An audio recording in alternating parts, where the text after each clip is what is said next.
vertically imbalanced force. This will be net vertically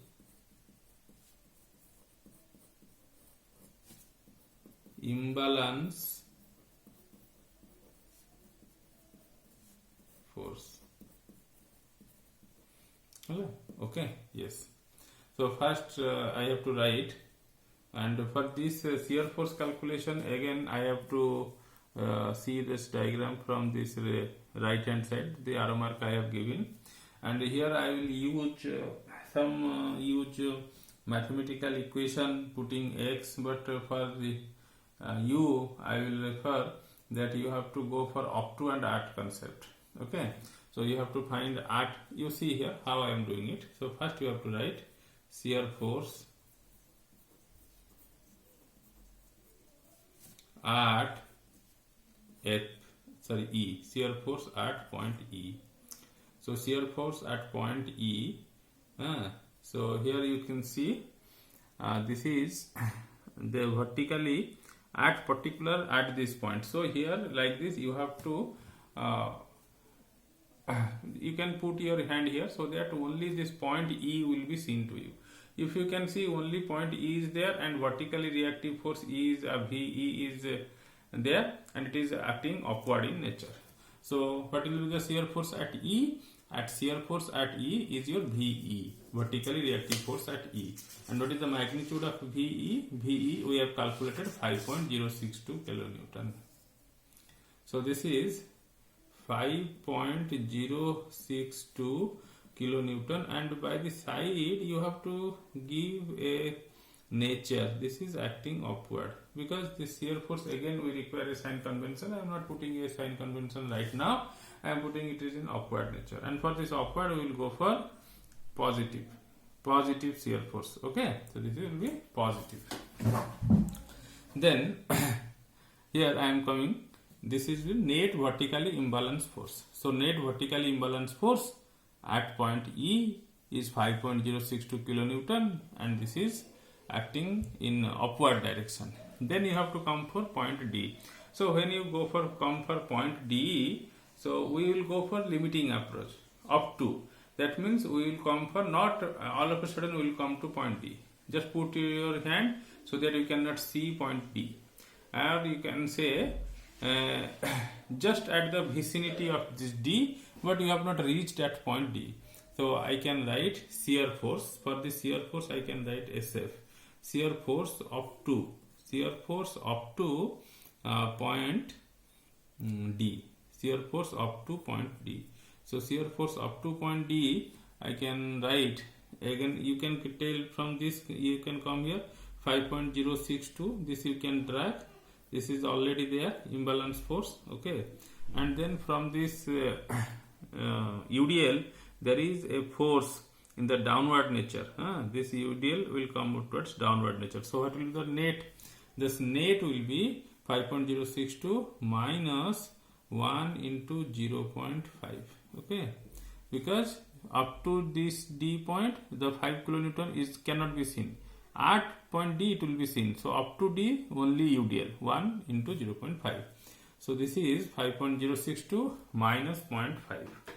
5.062 minus 0.5. This is coming around 4.562. 4.562 kilonewton. And what is will be nature? This will be again positive. Okay, this is again upward in nature. Shear force at up to D. Then we will reach at point D.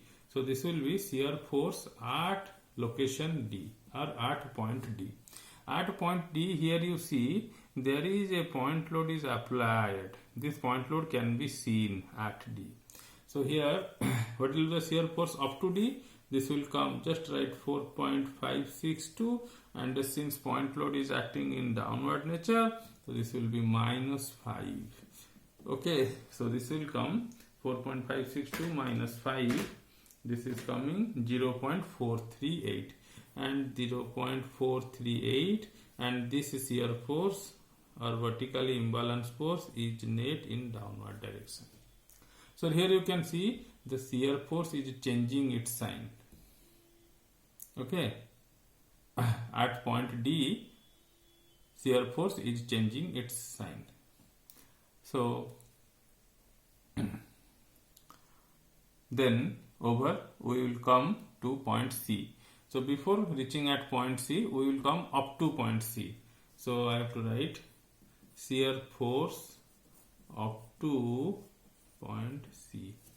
Shear force up to point C, I can write. So what is the shear force at location point D? This is 0.438. So this will be 0.438 kilonewton and up to point C. So there will be again downward in nature, the force is acting.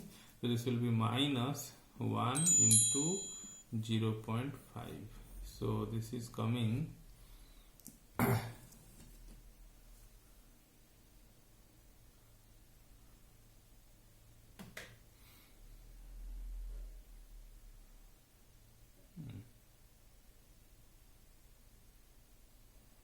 actually this is downward, so this will come, so both will be positive.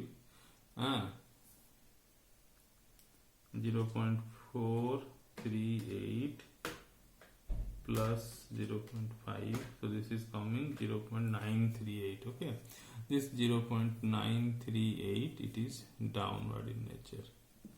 Okay, this is downward because this is downward, so that's why I have added these two, but this whole nature is in downward direction. 0.938. Then shear force at point C. This is not changing, this is constant. So here it will be again no load at C, only this is ending up.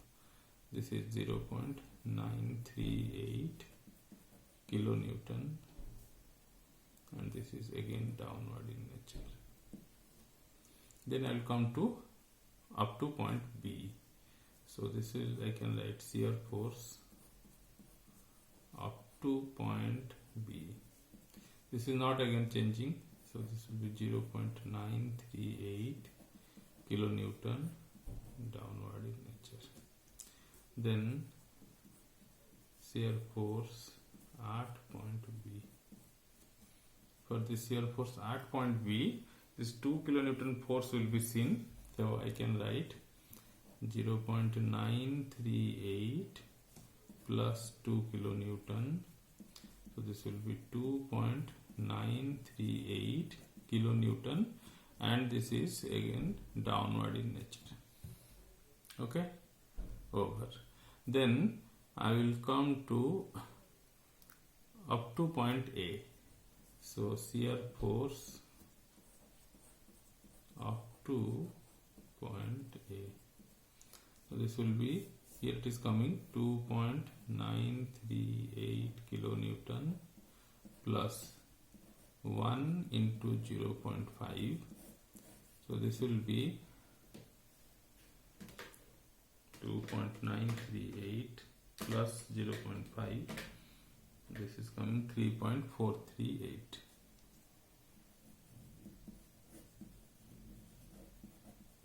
kilonewton and this is downward in nature.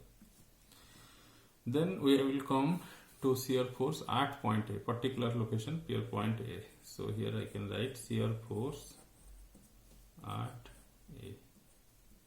Shear force at point A. So this will be 3.438 and the net, here it is coming the opposite, both are opposite crossing each other. This is downward in nature and this is upward in nature, so the net force it will be minus VA. And what is the VA? The reactive force at A. The reactive force at A, VA, here you can see this is exactly 3.438.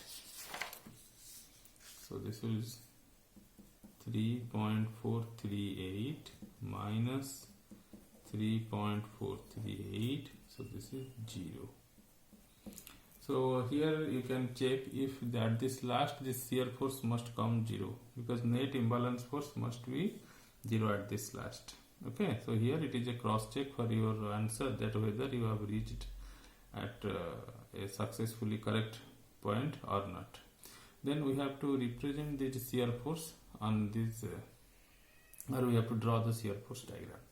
So for drawing this shear force diagram, I have to make a reference line first. There will be a reference line, that means this is 0, 0 line.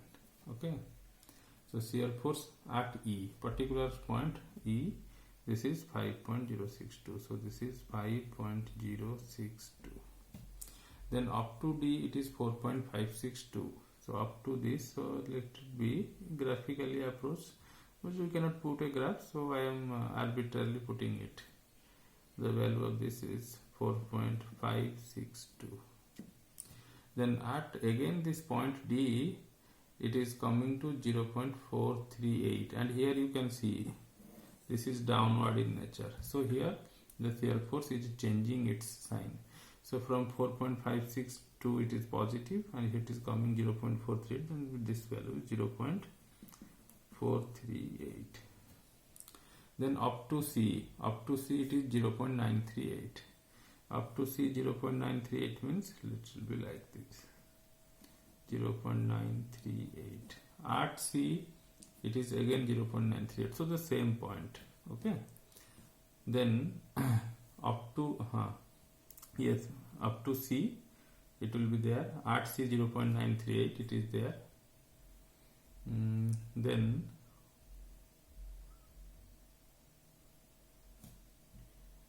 at D it is changing its sign. At D it is changing its sign. Okay, C is over. Up to point B it is 0.938. So at this point here it is 0.938. At point B it is again degrading to 2.938. So here point D, 2 points will be there. One is 0.938 and another is 2.938. So this will be 2.938. Okay, then shear force up to A. Up to point A it is 3.438. Up to point A, this is let it be 3.438.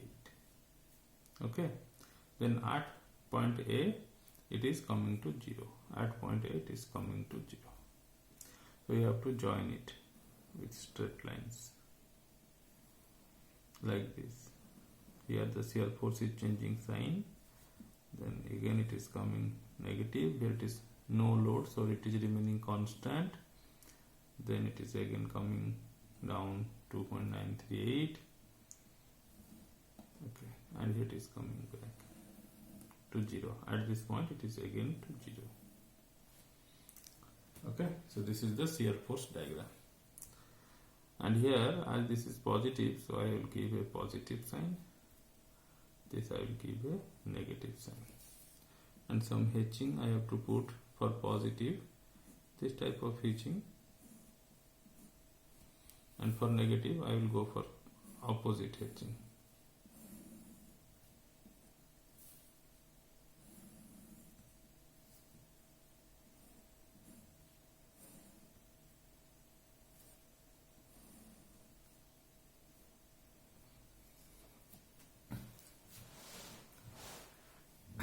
Okay, so this is the shear force diagram, SFD. Over. Then we will move to bending moment calculation.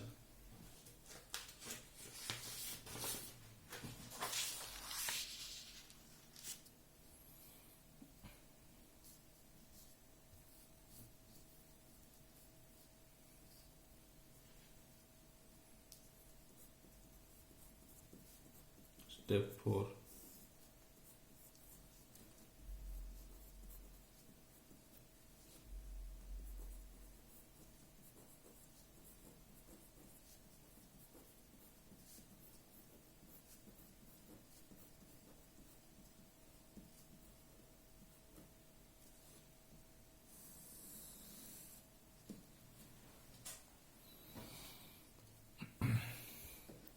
For bending moment calculations, we will calculate at particular points. Okay, so I can write for this bending moment at point E.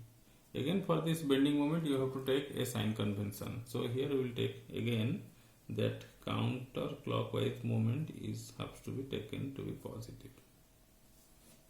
Counterclockwise. Okay.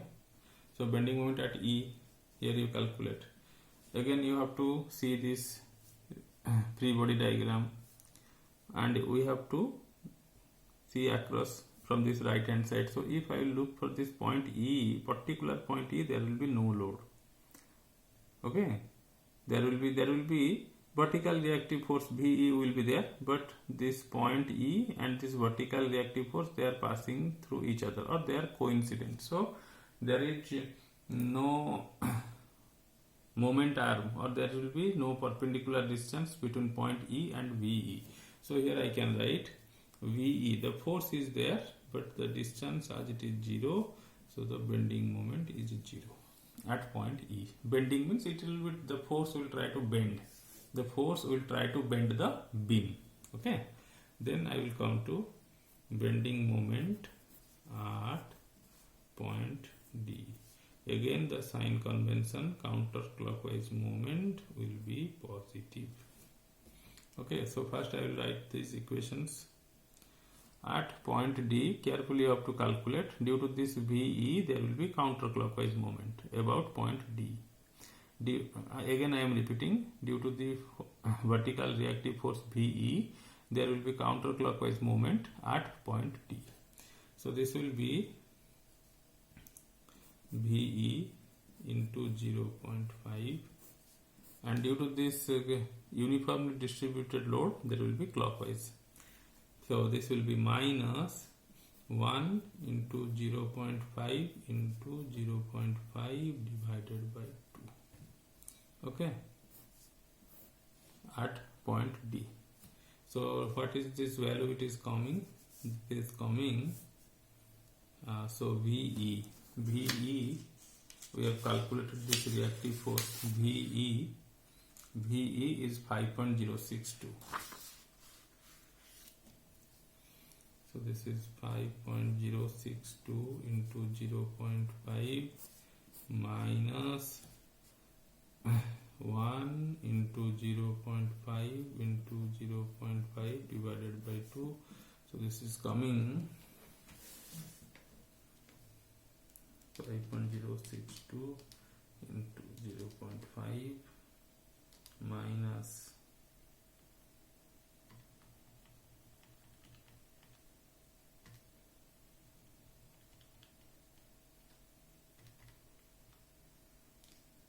0.5 into 0.25. This is 2.406. 2.406 positive, 2.406 over. Then bending moment at point C. Again, counterclockwise moment have to be taken positive at point C. So what are the forces you can see? Vertical reactive force 1, 5 kN point load is another 2, and this UDL, 3 forces.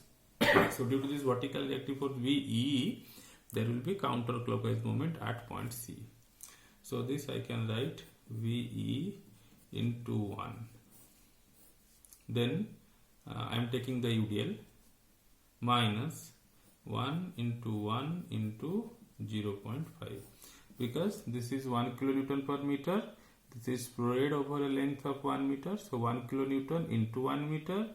And where this UDL, the centroid, the geometrical center, the center it is acting, this is acting at the mid span of this. So this will be 0.5 here. Okay.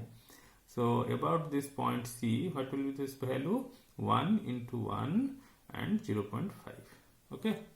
Then minus, due to this concentrated load 5 kilonewton, what will be the moment? The moment nature will be clockwise about point C. And what is the perpendicular distance between the 5 kilonewton force and point C? The perpendicular distance between 5 kilonewton force and point C is 0.5 meter. So this is 5 into 0.5.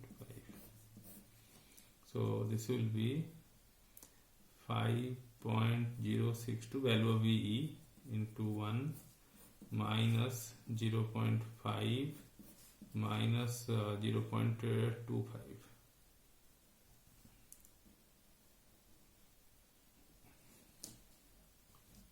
So this will be 2.5. So this is coming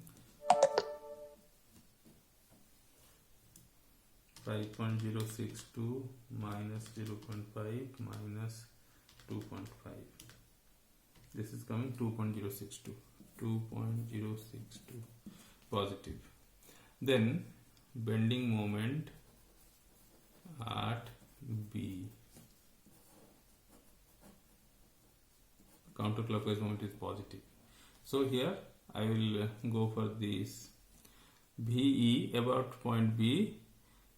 The moment due to VE about point B, it will be counterclockwise, and it will the moment arm or perpendicular distance between point E and point B. This will be 1.5 meter. So VE into 1.5 meter minus this UDL 1 into 1, and here the perpendicular distance will change. Okay, so this will be, if it will act at 0.5 meter mid span, so about this it will be 1 meter. So 1 into 1 into 1 minus due to this 5 kilonewton force 5, and the moment arm or perpendicular distance, this will be 1 meter 1. So this is 5.062 into 1.5 minus 1 minus 5. This is coming 5.062 into 1.5 minus 1 minus 5. 1.593. 1.593, and you must write this unit kilonewton meter. Is a very good practice. Much of your error can be avoided if you write the unit. Then bending moment at A. Again the counterclockwise moment have to be taken as positive. So due to this VE force, VE reactive force, the total span, this will be VE into 2. As this is counterclockwise, this is positive. Then minus due to this UDL 1 into 1, and what will be the distance? This will be 0. The mid span it is acting. This will be 0.5. So the perpendicular distance between the 1 kilonewton meter force UDL force and at point A, this will be 1.5. Then minus the moment due to 5 kilonewton force about point A, this will be 5